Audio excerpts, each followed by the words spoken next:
नमस्कार, फिर पैसा बोलता है में आपका स्वागत है। हरियाणा में भारत के सबसे बड़े cycle manufacturing company hero cycles होती थी। उन्होंने सन 80 में जब लिबरलाइजेशन का पहली हवा भारत में लहराया तो उन्होंने होंडा के साथ एक जॉइंट वेंचर की थी। वो जॉइंट वेंचर बन गए हीरो होंडा मोटर्स। वो 20 साल चली और ये भारत में सबसे बड़ा टू व्हीलर कंपनी बना। वो दुनिया में सबसे बड़ा मोटरसाइकिल मैन्युफैक्चरिंग कंपनी भी बन गया। भारत में उस टाइम में 4 ऐसे कंपनियां थी, हीरो होंडा, टीवीएस सुजुकी, राजदूत यामाहा और बजाज कवासाकी। एक से लेकर एक ने एक जॉइंट वेंचर तोड़ दी। पहली तो बजाज ने कवासाकी की हाथ छोड़ दी, उसके बाद राजदूत की हाथ यामाहा ने छोड़ दी और उसके बाद टीवीएस और सुजुकी ने अमिकेबली पार्ट दोनों अलग होने की डिसीजन ली। अभी भी टीवीएस मोटर्स के नाम से मोटरसाइकिल्स बना रही है, सुजुकी अलग की बना रही है, दोनों स्कूटर भी बनाते हैं। हीरो होंडा सबसे आखिरी ऐसा कंपनी हो गया जहां पार्टीशन हो गई, लेकिन बहुत दिन के लिए मुंजाल फैमिली ने होंडा को नो ऑब्जेक्शन सर्टिफिकेट नहीं दिया।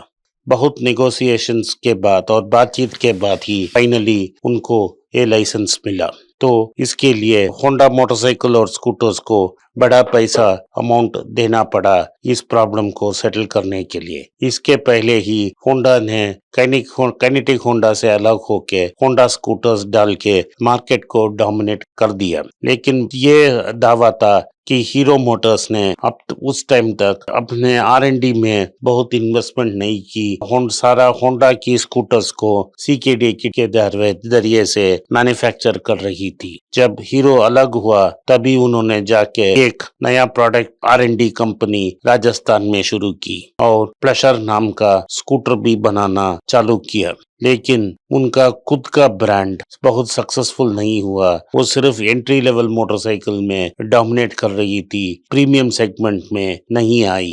मुंजाल ग्रुप में 4 भाइयां थे और 20 के कंपनी थी।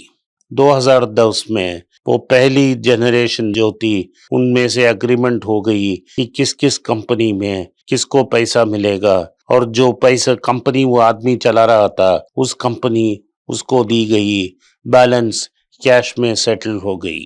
2010 में एक एग्रीमेंट भी था इन 4 फैमिलीज को बीच में, अगर कोई डिस्प्यूट हो गई तो जो घर के बड़े लोग होंगे वो बैठकर उनको जो इश्यू को सुलझाएंगे, नहीं तो आर्बिट्रेशन का क्लास भी था। उस क्लास में ओपी मुंजाल के बेटे पवन मुंजाल और उनके भाइयों को हीरो मोटर कॉर्प का लाइसेंस मिला था। वो सबसे बड़ा और प्रॉफिटेबल कंपनी था। दूसरा भाई था सबसे छोटा ध्यानचंद मुंजाल, उनको हीरो एक्सपोर्ट्स और हीरो इलेक्ट्रिक का बिजनेस दिया था। उस जमाने में इतना बड़ा नहीं था हीरो मोटर्स, क्योंकि बड़ा था हीरो इलेक्ट्रिक, क्योंकि किसी को ये अंदाजा ना था कि एक दिन इलेक्ट्रिक स्कूटर्स इतना मार्केट को डोमिनेट करेगी। हीरो मोटर्स को इलेक्ट्रिक स्कूटर में कोई रुचि नहीं थी और उन्होंने ब्रांड नेम ध्यानचंद मुंजाल के बेटे विजय मुंजाल के पास दे दी। लेकिन मार्केट तो बढ़ गया और हीरो मोटर्स ने एथर में इन्वेस्टमेंट की थी। हीरो इलेक्ट्रिक ने ये किया कि उन्होंने बाहर से टेक्नोलॉजी लाकर हीरो के नाम में असेंबल करके 800 डीलर के ऊपर अपॉइंट करके इंडिया भारत के सबसे बड़ी इलेक्ट्रिक स्कूटर कंपनी बन गई।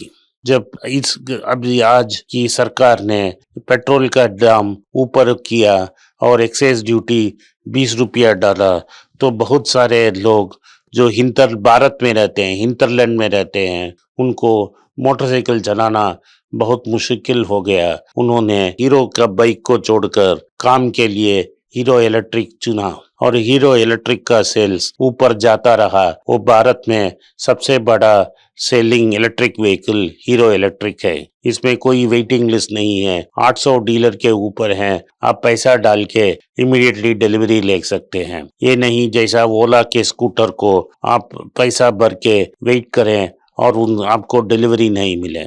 हीरो इलेक्ट्रिक बहुत रिलायबल व्हीकल हो गया। लोगों और मोटरसाइकिल और आईसी इंजन स्कूटर छोड़ के अभी हीरो इलेक्ट्रिक की ओर जा रहे हैं, एथर इलेक्ट्रिक की ओर जा रहे हैं। ये भी जरासर है कि जरा बात है कि टीवीएस के पास टीवीएस का ब्रांड नेम बरकरार है। वो टीवीएस के नाम में वो इलेक्ट्रिक स्कूटर्स लॉन्च करने की तैयारी कर रही है और एक दो मॉडल लॉन्च भी कर दी। बजाज ऑटो इन सबका बड़ा कॉम्पिटिटर है।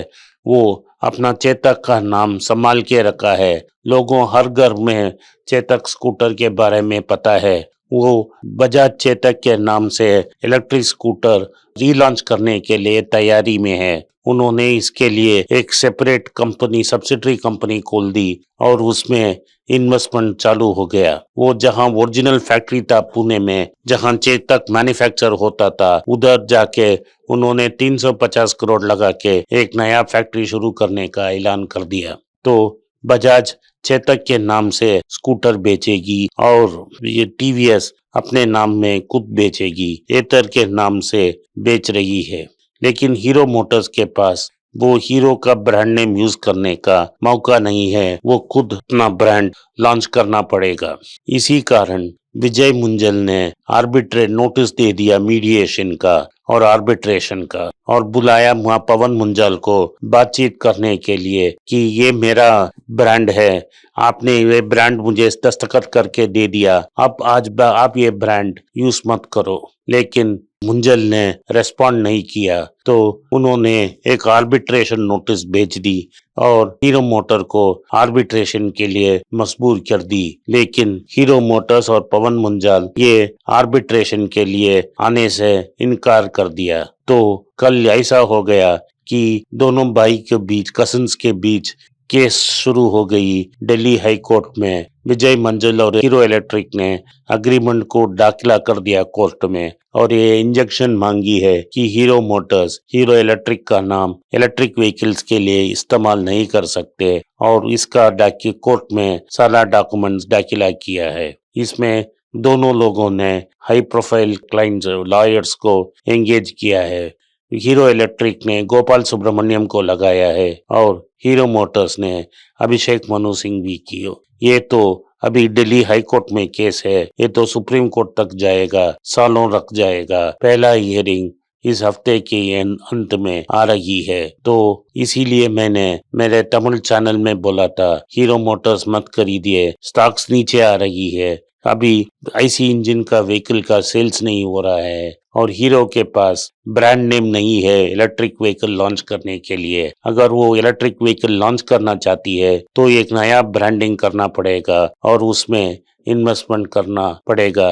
ये तो बहुत मुश्किल है, आसान काम नहीं है। सेल्स इमीडिएटली टेक ऑफ नहीं होगा और सालों तक होगा, जब तक के लिए हीरो मोटर्स का सेल्स नीचे जाएगा।